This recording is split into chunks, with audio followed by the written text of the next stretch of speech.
Let me ask you this, Lois. How many grandchildren do you have? Do you have any idea? Well, grandchildren 11.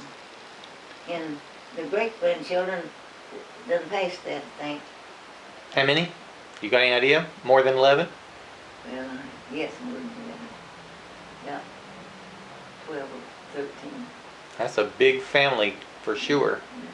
Yeah. And, but she's talking about me and teaching the Bible, but, you know, I like to read.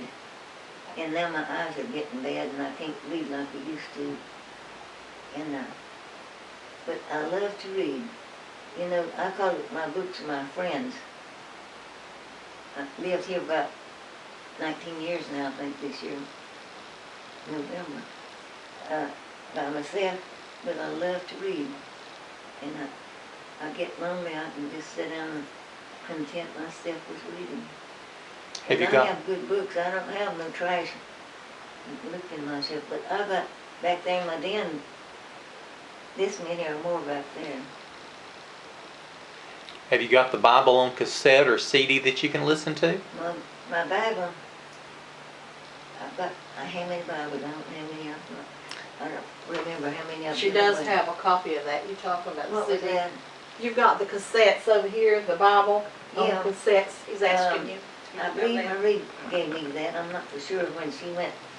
I think she went to the Holy Land, and I didn't get to go. But I believe she's the one who brought that back for me. I haven't tried them yet, but my eyes gets a little bit worse. I might have to. That way you could listen to the Bible if you can't read it. If you can't read because your eyes aren't good, you could listen to it. Oh, I'm reading. I have a big print Bible. That helps, doesn't it? Yeah, it does. And I read some every day. I can't read as much as I used to, though. But I just love reading. So But tell him how you love to preach. how to preach. After she took the course, she could preach. And they let her preach in her church. And anywhere she was invited, she'd go to preach. She'd do good sermons. She loved to do that. I spoke at Granite Falls, that big church up there, Ebenezer Methodist Church, was a big church. And he wasn't up there that night. I was there, yeah. Church was full. And I spoke down at Denver, at Louise Tilton's The church, Methodist church down there. Westland Methodist Church. And let's see. Catawba. Yeah, I spoke one Sunday morning in Catawba Methodist Church.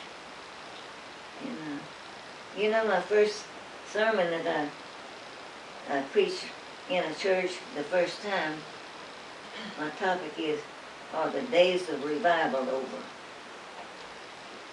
And I'll go through all that. No, they're not over.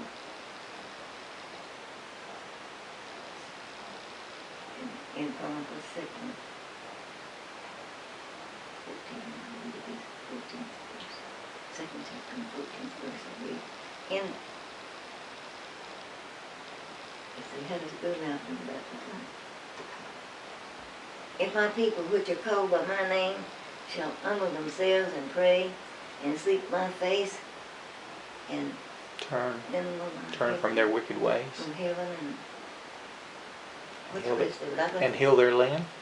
Yeah, yeah. I have to brush up on that a little bit. Somebody might call me when I get about 105. Might want another sermon, might they? Yeah. Oh, I did know that so good, but I haven't read the ones that I knew so good. I'm trying to learn some others better now. And I finished reading the Gospel of John back, I think I finished it about June, I think. And as many times as I've read it, I ought to be able to, I should have memorized it by now. Oh, I love that Gospel of John. They say if anybody doesn't have the whole Bible, and if they have the Gospel of John, they can know how to be saved. It's always one of my favorite books of the Bible, too. Yeah. Yeah, I like it. It's good and plain. You can understand that.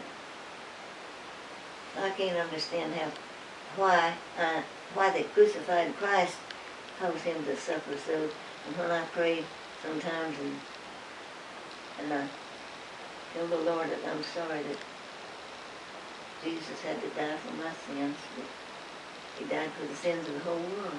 That's right. And I was about 12 years old when I accepted Christ. I was talking to a friend of mine recently who was telling me that his grandfather was 90 years old and had never become a Christian. And I said, I can't imagine living 5 minutes without knowing Jesus, let alone 90 years. Can you? Oh, I wouldn't want to go to bed.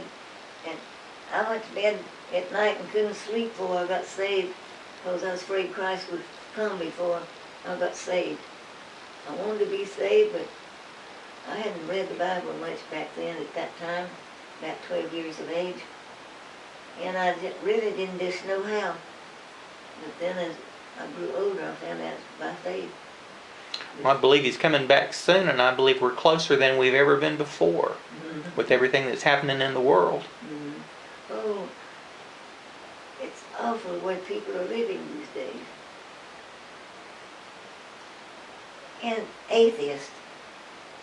I've heard so much about them. Oh, I don't know why they can't believe in Christ, believe in God. They will one of these days. Yes, and it'll be too late. It'll be too late. And that's going to be a sad day Mm-hmm. for them people. Well, I don't care what people say about me being a Christian. I don't intend to ever deny Christ in no way, shape, or form.